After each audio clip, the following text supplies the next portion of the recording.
coro dell'Associazione Filarmonica Santa Cecilia di Agrigento sabato 5 gennaio ha concluso la stagione concertistica Nativitas, festeggiando il suo 55esimo compleanno con un'esibizione musicale, su direzione dei maestri Marisa Bonfiglio e Alfonso Lopresti. Lo spettacolo, svolto presso la Basilica dell'Immacolata di Agrigento e che ha visto la presenza di numerosi spettatori, ha avuto come ospite d'onore Don Giuseppe Pellitteri, che proprio in quella chiesa, 55 anni fa, fondava l'originario coro Giovanni Pierluigi da Palestrina, successivamente chiamato Coro di Santa Cecilia.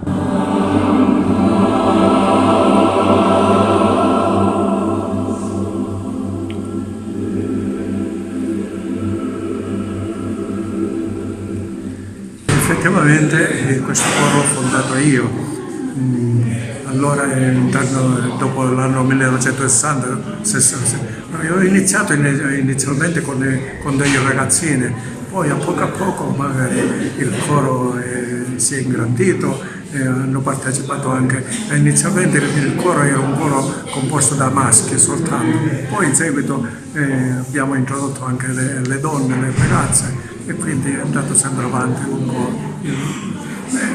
A poco veramente abbiamo fatto cose veramente straordinarie. Abbiamo fatto concerti anche fuori della Sicilia, così per esempio abbiamo fatto un concerto a Corseto, quindi siamo andati anche all'estero, in Germania, siamo andati in Belgio. Abbiamo fatto dei concerti e nei concerti abbiamo cantato non soltanto musica sacra, ma anche musica classica e anche abbiamo cantato anche canti siciliane che sono stati armonizzati da me stesso.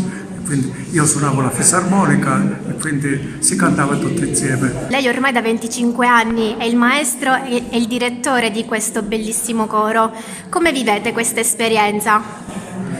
Io sono innanzitutto onoratissimo di aver continuato questa bellissima opera meritoria di Don Giuseppe Pellitteri.